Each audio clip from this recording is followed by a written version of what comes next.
Iran अकेला देश है जिसे अमेरिका और इजराइल अपने खतरे के रूप में देखते हैं, क्योंकि उन्हें पता है कि ईरान के मुसलमान बेदार हुए तो वो दुनिया का इतिहास बदल कर रख देंगे। ईरान को अगर 57 मुस्लिम देशों का साथ मिल जाए तो वो दुनिया की सबसे बड़ी सुपर शक्ति बन सकता है। ये वीडियो उन लोगों के मुंह पर तमाचा है जो कहते हैं कि मुसलमानों ने विज्ञान के क्षेत्र में किया ही क्या है। ईरान हमेशा से दुनिया की एक ताकतवर शक्ति बना रहा है। ईरान ने दुनिया को वो दिया जो आज तक कोई नहीं दे पाया। बैंकिंग सिस्टम से लेकर रोबोट और चेचक के इलाज जैसी बहुत सी चीजें ईरान में खोजी गईं। आज भी ईरान 57 मुस्लिम देशों में सबसे आधुनिक टेक्नोलॉजी वाला देश माना जाता है। 8वीं सदी से लेकर 13वीं सदी तक ईरान के वैज्ञानिक पूरी दुनिया पर छाए हुए थे। ईरान तरक्की की उन बुलंदियों पर था कि यूरोप और अन्य देशों के लोग विज्ञान की शिक्षा हासिल करने ईरान आते। इतिहासकार लिखते हैं कि जिस वक्त दुनिया अंधकार में डूबी हुई थी, उस वक्त ईरान उसे तरक्की के रास्ते दिखा रहा था। अमेरिका जिस वक्त नासा के बारे में सोच भी नहीं पाया था, उस वक्त ईरानी वैज्ञानिक ऑब्जर्वेटरी में बैठकर रिसर्च कर रहे थे। साइंस, लिटरेचर, आर्ट और इन्वेंशन के क्षेत्र में ईरान की कुर्बानियों और उसके योगदान को कभी भुलाया नहीं जा सकता। यहाँ तक कि आज हम मोबाइल में जिस बैटरी का इस्तेमाल करते हैं, इसकी खोज भी ईरान में की गई थी। ईरान पहला देश था जिसने बैटरी का निर्माण किया। जैसे जैसे वक्त गुजरता गया, इसी बैटरी को विस्तार देते हुए आधुनिक बैटरियों का निर्माण किया गया। जब दुनिया बैटरी के बारे में जानती भी नहीं थी, तब ईरान के मुसलमान इसका इस्तेमाल कर रहे थे। ईरान की ये पहली खोज नहीं थी, बल्कि इससे पहले 9वीं सदी ईस्वी में मूसा ब्रदर्स ने दुनिया के पहले गैस मास्क का आविष्कार किया था, जो आज भी इस्तेमाल किया जाता है। बनु मूसा 3 भाई थे, जिनका नाम अबू जाफर इब्ने मूसा, अबुल कासिम इब्ने मूसा और हसन इब्ने मूसा था, और इन तीनों ने मिलकर 100 से ज्यादा आविष्कार किए और अपनी किताब अल-हियल में ऐसी मशीनों का जिक्र किया जो आज भी इस्तेमाल की जाती हैं। बनु मूसा की लिखी ये किताब 19वीं सदी तक अमेरिका और यूरोप की यूनिवर्सिटियों में पढ़ाई जाती रही। इस किताब में उन्होंने जिन 100 चीजों का आविष्कार किया था, उनमें से 25 तो आज भी इस्तेमाल किए जाते हैं।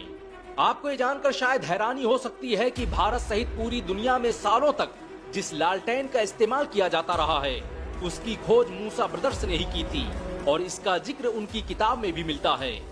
मूसा ब्रदर्स के बहुत से आविष्कार तब यूरोप पहुंचे जब इटली के मशहूर वैज्ञानिक लियोनार्डो दा विंची ने उनकी किताब का अनुवाद लैटिन भाषा में किया। यूरोप के पुनर्जागरण के दौर में ईरान और मुस्लिम देशों में लिखी 1 लाख से अधिक किताबें लैटिन भाषा में ट्रांसलेट की गयी, और किताबों के इन्हीं ट्रांसलेशन के जरिए मुसलमानों का ज्ञान यूरोप पहुंचा। ईरान ही वो देश था जिसने दुनिया को सबसे पहली पवन चक्की दी। मुस्लिम वैज्ञानिक अल मसूदी ने अपनी किताब में हवा से चलने वाली एक ऐसी पवन चक्की का जिक्र किया जिसका इस्तेमाल बागों को पानी देने और दूसरे कामों में किया जाता था। आज बिजली को बनाने के लिए बड़ी बड़ी पवन चक्कियों का इस्तेमाल किया जाता है, लेकिन मुसलमान आज से 1000 साल पहले ईरान में इसका इस्तेमाल कर रहे थे। ईरान में ऐसे ऐसे वैज्ञानिक पैदा हुए जो न होते तो आज हम सैकड़ों तरह की दवाओं से महरूम रह जाते।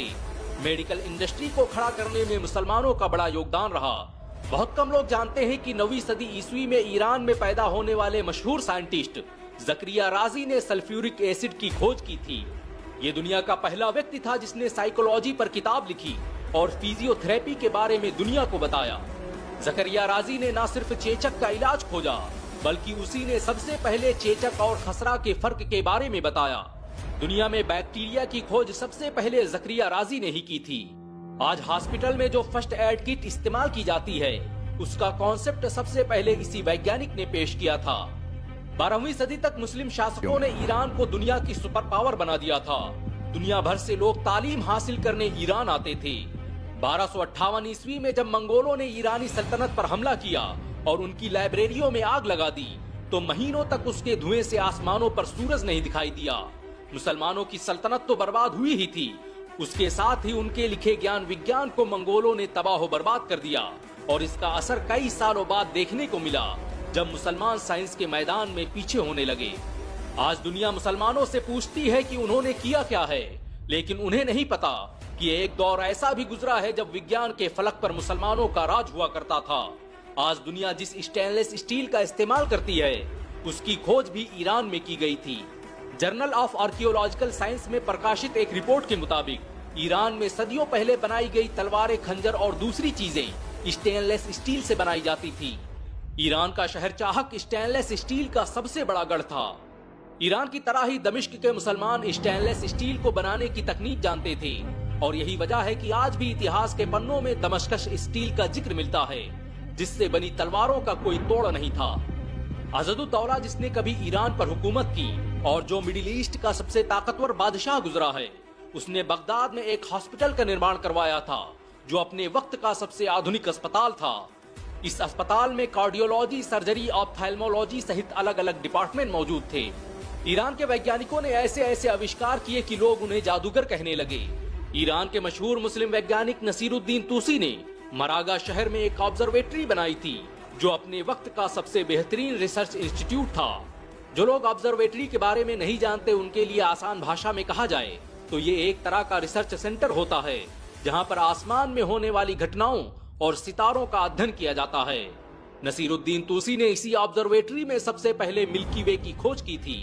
नसीरुद्दीन तूसी की ये लेबोरेटरी किसी नासा से कम नहीं थी। आज दुनिया विज्ञान सीखने के लिए चीन जाती है, लेकिन तब चीन के लोग फिजिक्स, केमिस्ट्री, मैथ और एस्ट्रोनॉमी पढ़ने के लिए मरागा आते थे। दुनिया हैरान है कि ईरान ने उस दौर में ऐसे आविष्कार कैसे कर लिए जिनके बारे में कोई सोच भी नहीं सकता था। आज हम जिस अलजेब्रा का इस्तेमाल कर रहे हैं उसकी खोज एक ईरानी वैज्ञानिक मूसा अल ख्वारिज़मी ने की थी। मूसा अल ख्वारिज़मी ने मैथ पर एक किताब लिखी जिसका नाम अलजब्र वल मुकाबला रखा गया और यही अलजब्र शब्द बिगड़कर अलजेब्रा बन गया। आज कौन इंसान है जो स्कूल गया हो और उसने अलजेब्रा ना पढ़ी हो। यहाँ तक कि अंग्रेजी भाषा में जो एल्गोरिथम शब्द है वो अल ख्वारिज़मी के नाम का ही बिगड़ा स्वरूप है। आज दुनिया जिन ईंटों का इस्तेमाल करके बड़े बड़े घर तामीर कर रही है, उन ईंटों की खोज भी ईरान में की गई थी। दुनिया के मशहूर आर्कियोलॉजिस्ट रोमन ग्रिसमैन के मुताबिक आधुनिक ईंटों को बनाने की कला का आविष्कार ईरान में ही किया गया था। यहाँ तक कि दुनिया में सबसे पहले बेहोशी की दवा ईरान में ही बनाई गई। ईरान में जन्मे अबू रेहान अल बैरूनी ने इतिहास में पहली मर्तबा जमीन से सूरज की दूरी का पता लगाया। महमूद गजनवी ने जब ईरान को फतेह किया तो अल बैरूनी उनके साथ गजनी चले गए। उन्होंने बगैर किसी आधुनिक तकनीक के धरती की रेडियस का पता लगाया, जिसे देखकर आज के वैज्ञानिक भी हैरान हैं। भारत के इतिहास पर लिखी पहली किताब किताबुल हिंद अल बैरूनी ने ही लिखी थी। अल बैरूनी की योग्यता और विज्ञान में दिए गए उनके योगदान को देखते हुए चांद के एक गड्ढे का नाम उनके नाम पर रखा गया। ईरान के मुसलमानों ने दुनिया को बहुत सी चीजें दी। दुनिया का पहला मेडिकल इंसाइक्लोपीडिया ईरान के वैज्ञानिक इब्ने सीना ने लिखा था, जिसमें हजारों बीमारियों का इलाज मौजूद है। इसी ईरान में जन्मे जाबिर बिन हय्यान ने तेजाब की खोज की थी। तेजाब खुद एक फारसी शब्द है जिसका मतलब होता है एक ऐसा पानी जो सब कुछ जला दे। जाबिर ने एक ऐसे तेजाब का भी आविष्कार कर लिया था जिससे सोने को भी पिघलाना मुमकिन था। जाबिर बिन हय्यान ने नाइट्रिक एसिड, आर्सेनिक, फास्फोरस और क्लोरिक एसिड की खोज की जो आज पूरी दुनिया में इस्तेमाल किए जाते हैं। आज हम लोहे को जंग से बचाने के लिए जिस वार्निश का इस्तेमाल करते हैं उसकी खोज जाबिर बिन हय्यान ने ही की थी। दुनिया का पहला आर्टिफिशियल दिल ईरान के वैज्ञानिक तोफी मुसीवंद ने बनाया था। ईरान की तरक्की का अंदाजा इसी बात से लगाया जा सकता है। जी दोस्तों, मेरा वीडियो पसंद आया तो लाइक, शेयर, सब्सक्राइब जरूर करें। 9,570 से अधिक नई चीजें खोजी गई। ग्लोबल इनोवेशन इंडेक्स की रैंकिंग में ईरान 67वें स्थान पर पहुंच चुका है। ईरान में आज 400 से अधिक मेडिकल रिसर्च फैसिलिटीज चल रही हैं, जो बताती हैं कि आने वाला समय ईरान का है।